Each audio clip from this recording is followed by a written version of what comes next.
அனைத்து ஊடக நண்பர்களுக்கும் பத்திரிகை நண்பர்களுக்கும் வணக்கம். தமிழக வெற்றி கழக ஆட்சி அமைந்த பிறகு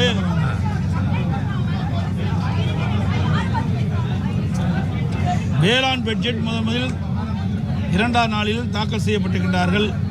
முதல் வேளாண் பட்ஜெட். இந்த வேளாண் பட்ஜெட்டில் விவசாயிகள் பெரிய எதிர்பார்ப்போடு இருந்தாங்க.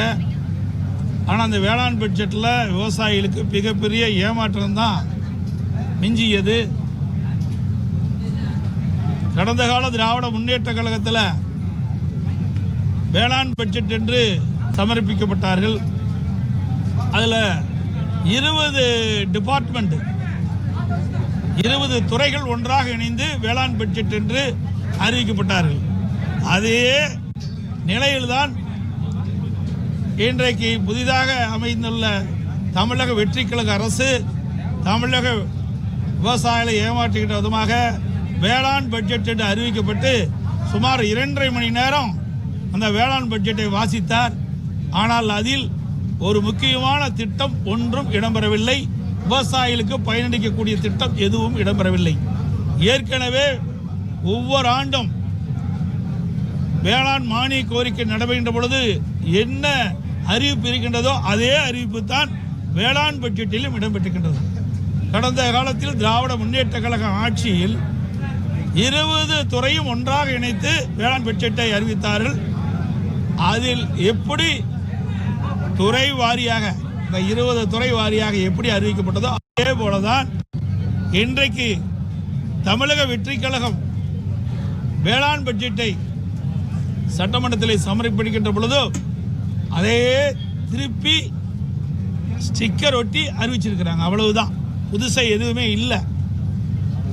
இன்றைக்கு தேர்தல் நேரத்தில் தமிழக வெற்றி கழகம் ஆட்சிக்கு வந்தால் விவசாயிகளுக்கு ஒரு குவிண்டால் நெல்லுக்கு 3500 ரூபாய் கொடுப்பதாக தெரிவித்தார்கள். அதே போல கரும்புக்கு டன்னுக்கு ஆதார விலையாக ஒரு டன் மெட்ரிக் டன் கரும்புக்கு குறைந்தபட்ச ஆதார விலையாக ரூபாய் 4500 ரூபாய் வழங்கப்படும் என்று அந்த தேர்தல் காலத்திலே தமிழக வெற்றி கழகத்தின் சார்பாக தமிழக வெற்றி கழக தலைவர் திரு ஜோசப் விஜய் அவர்கள் அறிவித்தார்கள். ஆனால் இன்றைய தினம் வேளாண் பட்ஜெட்டிலே அந்த அறிவிப்பு இடம்பெறவில்லை, பட்ஜெட்டிலும் இடம்பெறவில்லை. அதே போல விவசாய குத்தகைக்கு ஓட்டுகின்ற விவசாயிகள் விவசாய தொழிலாளிகளுக்கு வருடத்திற்கு 10,000 ரூபாய் வழங்கப்படுவதாக அறிவித்தார்கள். அவருடைய அந்த புத்தகம், அந்த வெற்றி கழகத்தினுடைய தேர்தல் அறிவிப்பு புத்தகம், அதில் பார்த்தீங்கன்னா சொந்தமாக விவசாய நிலம் வைத்துள்ள ஒவ்வொரு விவசாய குடும்பத்திற்கும் விதைப்பு கால நிதியுதவி ஆண்டுக்கு 15,000 ரூபாய் 2 தவணைகளில் ஜூலை ஆகஸ்ட் பருவம் ஜனவரி பிப்ரவரி பருவம் வழங்கப்படும். விதைப்பு கால செலவுகள் சமாளிப்பதற்கு இந்த நிதி உதவி வழங்கப்படும். 2 முறை 5,000 கொடுக்குறாங்க. இந்த அறிவிப்பில் இடம்பெறல. அதே போல உழவர் தோழர் திட்டம் என்ற ஒரு திட்டத்தை அறிவித்து குத்தகை விவசாயிகள் மற்றும் விவசாய கூலி தொழிலாளர்களுக்கு உழவர் உரிமை அட்டை வழங்கப்படும் முறை அறிமுகப்படுத்தப்படும். இந்த உரிமை அட்டை வைத்திருக்கும் உழவர்களுக்கு ஆண்டுக்கு 10,000 ரூபாய் உதவித்தொகை நேரடியாக அவருடைய வங்கி கணக்கில் செலுத்தப்படும் என்ற அறிவிப்பு தான் கொடுத்தாங்க. ஒழிய இனிக்க விவசாயிகளை ஏமாற்றுகின்ற விதமாக விவசாய தொழிலாளிகளை ஏமாற்றுவதுமாக தேர்தல் நேரத்தில் அறிவிப்பை கொடுத்துவிட்டு இந்த வேளாண் பட்ஜெட்டில் இந்த அறிவிப்பெல்லாம் எதுவுமே இடம்பெறல. அதோட தேர்தல் நேரத்தில் விவசாயிகளுக்கு அந்த புக்கு தான் நிறைய இருக்குது. அது பூரா படிக்கிறது தான் நிறைய நேரம் ஆகும். ஒன்று கூட அவர்கள் அறிவிக்கல. இது விவசாயிகளை ஏமாற்றுகின்ற பட்ஜெட். இவர்களும் கடந்த கால ஆட்சி போல வேளாண் பட்ஜெட் என்ற ஒரு நாடகத்தை இன்றைய தினம் அரங்கேற்றிருக்கின்றார். அதே போல விவசாயிகளுக்கு தொடக்க வேளாண் கூட்டுறவு கடன் சங்கத்தில் 5 ஏக்கருக்கு குறையாக நிலம் வைத்திருக்கின்ற விவசாயிகளுக்கு அவர்கள் தொடக்க வேளாண் வாங்கிய பயிர்க்கடன் முழுவதும் தள்ளுபடி செய்யப்படும் என்ற அறிவிப்பை கொடுத்தார்கள். 5 ஏக்கருக்கு மேல் நிலம் வைத்திருக்கின்ற விவசாயிகள் தொடக்க வேளாண் கூட்டுறவு கடன் சங்கத்தில் வாங்கிய பயிர்க்கடன் பாதி தள்ளுபடி செய்யப்படும் என்று அறிவித்தார்கள். ஆனால் கிட்டத்தட்ட ஒரு மாதத்திற்கு முன்பு தமிழ்நாடு முதலமைச்சர் தமிழக வெற்றி கழகத்தினுடைய அரசு சிறு குறு நடுத்தர விவசாயிகள் 5 ஏக்கருக்கு குறைவாக நிலம் வைத்திருக்கிற விவசாயிகளுக்கு 75,000 ரூபாய் கடன் தள்ளுபடி செய்யப்படும். அதற்கு மேல் இருக்கின்ற அனைத்து விவசாயிகளுக்குமே இந்த சிறு குறு விவசாயம் சரி பெரு விவசாயம் அனைவருக்கும் 35,000 ரூபாய் தான் பயிர்க்கடன் தள்ளுபடி செய்யப்படும் என்று அறிவிப்பை கொடுத்திருக்கிறார்கள். ஆனால் இந்த தேர்தல் அறிக்கையில் அவர்கள் கொடுத்ததற்கு மாறாக விவசாயியுடைய கடன் தள்ளுபடி செய்திருக்கார்கள். ஆக மொத்தம் விவசாயிகளை ஏமாற்றியிருக்கின்றார்கள். இதுதான் இந்த பட்ஜெட்டில் காண முடிகிறது. உண்மையிலேயே விவசாயிகளுக்கு நன்மை கிடைக்கக்கூடிய பட்ஜெட் இது இல்லை என்பதை இந்த நேரத்தில் தெரிவிக்கிறேன். அதோட அதிமுக ஆட்சியில் பல்வேறு திட்டங்களை நான் நிறைவேற்றி கொடுத்தோம். குடிமராமத்து திட்டம் என்ற அற்புதமான திட்டத்தை கொண்டு வந்து நிறைவேற்றிக்கிறோம். ஏரி குளம் குட்டைகள் அனைத்தும் தூர்வாரப்பட்டது. அது பல திட்டத்தை இணைச்சு இன்னைக்கு அறிவிச்சிருக்கிறாங்க. அது ஒரு 1500 கோடி அறிவிச்சிருக்கிறாங்க. ஆனால் அது முழுசா குடிமராமத்து திட்டம் அறிவிக்கல. அனைத்து இந்திய அண்ணா திராவிட முன்னேற்ற கழகம் ஆட்சி இருக்கின்ற பொழுது ஊராட்சி ஒன்றியத்தின் மூலமாக இருக்கின்ற சுமார் 24,000 ஏரிகள் 26,000 ஏரிகள் அதில் குளம் குட்டை நீர்நிலைகள்லாம் தூர்வாரப்பட்டு மழை காலத்தில் தண்ணீர் தேங்கக்கூடிய சூழலை உருவாக்கி தந்தோம். அதே போல பொதுப்பணித்துறையின் கீழ் இருக்கின்ற 14,000 ஏரிகளில் சுமார் 6,000 ஏரிகள் தூர்வாரப்பட்டன. அதற்காக சுமார் 1,240 கோடி நிதி ஒதுக்கீடு செய்யப்பட்டது. இதனால் இப்பொழுது இருக்கின்ற வறட்சி காலத்தில் அனைத்து இந்திய அண்ணா திராவிட முன்னேற்ற கழக ஆட்சியில் தூர்வாரப்பட்ட ஏரியில் தூர்வாரப்பட்ட காரணத்தினால் இன்றைக்கு நீர்நிலைகள் அங்கங்கே தண்ணி இருக்கின்றது. நிலத்தடி நீர் அங்கங்கே பல பகுதியில் வற்றாமல் இருக்கின்றது. இவ்வளவு வறட்சியான காலத்திலும் அனைத்து இந்திய அண்ணா திராவிட முன்னேற்ற கழக ஆட்சியில் போடப்பட்ட திட்டம் இன்றைக்கு விவசாயிகளுக்கும் பொதுமக்களுக்கும் கை கொடுக்கின்றது. ஆனால் அந்த திட்டத்துக்கு முழுமையான அறிவிப்பு கிடையாது. தடுப்பணை அமைப்பு கிடையாது. பல துறை இதில் நினைச்சிருக்கிறாங்க. ஏன்னா ஒவ்வொரு துறைக்கும் ஒரு அமைச்சர் இருக்கிறாங்க. இன்றைக்கு நேற்றைய தினம் பொது பட்ஜெட் போட்டாங்க. ஒவ்வொரு துறைக்கும் நிதி ஒதுக்கீடு செஞ்சிருக்கிறாங்க. இன்றைக்கு இந்த பொது பட்ஜெட்டும் வேளாண் பட்ஜெட்டும் முடிஞ்ச பிறகு பதிலுரை அவர்கள் அளித்த பிறகு ஒவ்வொரு துறைக்கும் மானிய கோரிக்கை நடைபெறும். அந்த மானிய கோரிக்கையின் போது அந்த துறை வாரியாக அந்தந்த அமைச்சர்கள் அவர் தெரிவிப்பாங்க. அதையெல்லாம் இணைச்சு 20 துறைகளை ஒன்றாக இணைச்சு வேளாண் பட்ஜெட் இருக்காங்க. அப்புறம் எதுக்கு அந்த 20 துறைக்கு மந்திரி தேவை? அந்த 20 துறைக்கு ஏன் மானிய கோரிக்கை நடைபெறுவணும்? தேவையே இல்லையே.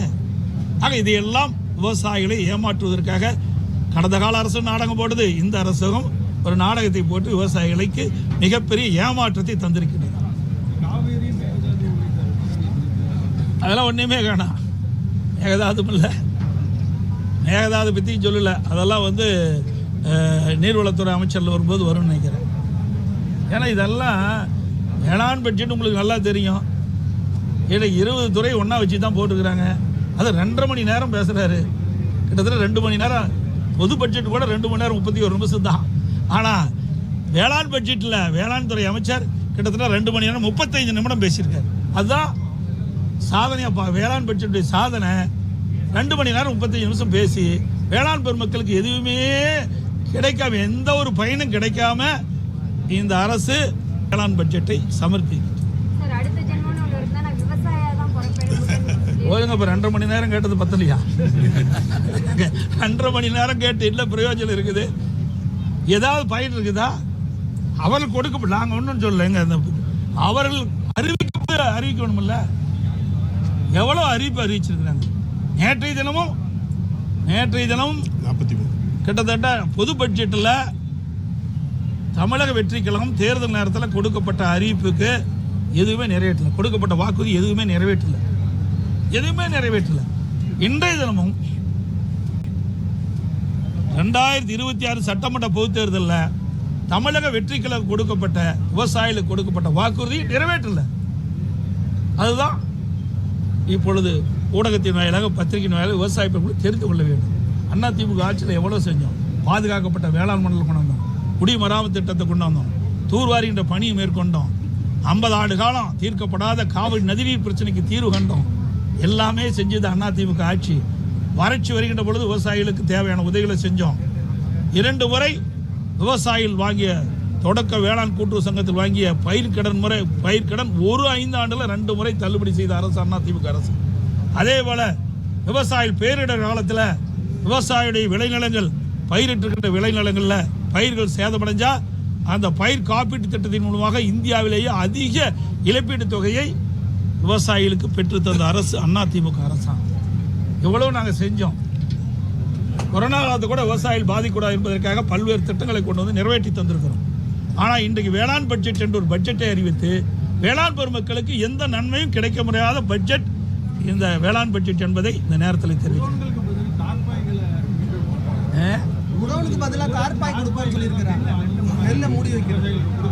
அதாவது ஏற்கனவே நிறைய இருக்குது. அதை நான் ஏன்னா இப்போ அங்கே வேளாண் பட்ஜெட்டை முடிஞ்ச உடனே வந்துட்டேன். அதில் அந்த பட்ஜெட் அந்த புத்தகத்தில் நிறைய இருக்குது. ஏன்னா இன்றைக்கி விவசாயிகள் உற்பத்தி செய்யப்பட்ட நெல்மணிகளை மூட்டை பிடிச்சி அரசனுடைய நேரடி நெல் கொள்முதலை கொண்டு வந்து தங்களுடைய உற்பத்தி செய்யப்பட்ட நெல்லை விற்பனை செய்கிறாங்க. ஆனால் கடந்த கால திராவிட முன்னேற்ற கழக ஆட்சியில் விவசாயிகள் கொண்டு வரப்பட்ட விற்பனைக்காக கொண்டு வரப்பட்ட அந்த நெல்லை அவர்கள் உடனுக்குடன் நேரடி நெல் கொள்முதல் செய்யாத காரணத்தில் மழைக்காலத்தில் அந்த நெல்மணிகள்லாம் முளைத்து பல லட்சம் மூட்டைகள் வீணாச்சு. பல விவசாயிகள் கடுமையாக பாதிக்கப்பட்டாங்க. நான் கூட நேரடியாக டெல்டா மாவட்டத்துக்கு போய் அதெல்லாம் பார்த்துட்டு வந்தேன். இந்த அரசாங்கம் அப்போ என்ன இந்த புதிதாக வந்த அரசாங்கம் அப்பொழுது என்ன சொன்னாங்க, தமிழக வெற்றிக்கழகம் ஆட்சிக்கு வந்தால் விவசாயிகளுக்கு முழு பாதுகாப்பு கொடுப்போம். விவசாயிகள் உற்பத்தி செய்யப்பட்ட நெல்லை நேரடி கொள்முதலுக்கு கொண்டு வந்தவுடன் உடனுக்குடன் கொள்முதல் செஞ்சு விவசாயிகளுக்கு தேவையான உதவி செய்யப்படுனாங்க. இந்த ஆட்சிக்கு வந்த பிறகும் கடந்த கால ஆட்சியில் என்ன நிலைமை இருந்தோ அதே நிலை தான் இருக்குது. விவசாயிகள் உற்பத்தி செய்யப்பட்ட நெல்லை நேரடி நெல் கொள்முதலுக்கு கொண்டு வந்து திறந்த வெளியில் அடித்து வைக்கின்ற பொழுது உடனடியாக நெல்லை கொள்முதல் செய்யாத காரணத்தினால அது பாதுகாப்பு வைப்பதற்கு தார்பாயம் கொடுக்கல. அதனால் கடந்த கால அரசு போல மழையில் நனைந்து அந்த நெல்மணிகள்லாம் முளைத்து விவசாயிகள் பெரும் நஷ்டத்துக்குள்ளாக இருக்கிறாங்க. அதுதான் தார்பாய் கொடுக்கணும்னு சொல்லியிருக்காங்க. தார்பாய் கொடுத்தா தான் நிஜம். அதையாவது செய்யட்டும். விவசாயிகளுக்கு என்று எதுவுமே செய்யல. இந்த வேளாண் பட்ஜெட்டில் எதுவுமே விவசாயிகளுக்கு நன்மை கிடைக்கக்கூடிய திட்டங்கள் எதுவுமே பார்க்க முடியவில்லை. தஞ்சை, திருவாரூர் முதலான டெல்டா மாவட்டங்கள் கடுமையான வறட்சிக்கு குடிக்க தண்ணி இல்லை அப்படின்னு சொல்லிட்டு பொதுமக்கள் போராடக்கூடிய ஒரு சூழ்நிலையில தான் இருக்காங்க. இப்படிப்பட்ட ஒரு சூழ்நிலையில காவிரி விவகாரத்துல தாவேக அரசினுடைய அந்த செயல்பாடு அணுகுமுறை திருப்தி அளிக்கும் வண்ணம் இருக்கிறதா? நீங்க அவையில தான் கேட்கணும். அதான் தெளிவாக சொல்லிட்டோம். காவிரிக்காக என்னென்ன செய்தோம் என்ற வரலாற்றையே நான் பல முறை ஊடகத்திலேயும் பத்திரிகையிலும் சொல்லிட்டாங்க. எங்களுடைய இதயம் புரட்சித் தலைவி அம்மாவில் காவிரி நீரை பெறுவதற்கு 4 நாட்கள் உண்ணாவிரதம் இருந்த தலைவி புரட்சித் தலைவி அம்மா. இன்றைக்கு அம்மா இருக்கின்ற பொழுதே இந்த காவிரி நீரை பெறுவதற்கு உச்சநீதிமன்றத்தில் சட்ட போராட்டம் நடத்திட்டு இருந்தாங்க. அவர்கள் துரதிர்ஷ்டவசமாக மறைந்த பிறகு அனைத்து இந்திய அண்ணா திராவிட முன்னேற்ற கழக அரசு அம்மாவுடைய அரசு தொடர்ந்து சட்ட போராட்டம் நடத்தி உச்சநீதிமன்றத்திலே விவசாயிகள் மகிழ்ச்சி அடைகின்ற அளவிற்கு ஒரு அற்புதமான தீர்ப்பை பெற்றோம். ஆண்டுக்கு 177.25 டிஎம்சி தண்ணீரை கர்நாடக அரசு ஒவ்வொரு ஆண்டும் மாதாந்திர வாரியாக திறந்து விடப்பட வேண்டும் என்ற தீர்ப்பை நாங்கள் பெற்றோம். அதை கூட அரசு நிறைவேற்ற வாய் திறந்து பேச மாட்டேங்கிறார் முதலமைச்சர். இன்றைக்கு நமக்கு கிடைக்க வேண்டிய ஜூன் மாதம் கிடைக்க வேண்டிய தண்ணீர் கிடைக்கல, ஜூலை மாதம் கிடைக்க வேண்டிய தண்ணீர் கிடைக்கல. இன்றைக்கு கபினி அணை நிரம்பி இருக்குது, கேஎஸ்ஆர் அணை நிரம்பி இருக்குது, ஹானங் அணை நிரம்பி இருக்குது. இன்னையெல்லாம் நிரம்பி உபரி தண்ணி திறந்து விடுறாங்க. மாதாந்த வாரியாக நமக்கு தண்ணீர் கிடைத்திருந்தா நாம் உரிய நேரத்தில் நமக்கு டெல்டா பகுதியில் இருக்கின்ற விவசாயிகளுக்கு குறுவை சாகுபடி செய்வதற்கு தேவையான நீர் கிடைச்சிருக்கும். ஆனால் மாதாந்திர வாரியாக நமக்கு கர்நாடக அரசு தண்ணீர் திறக்கவில்லை.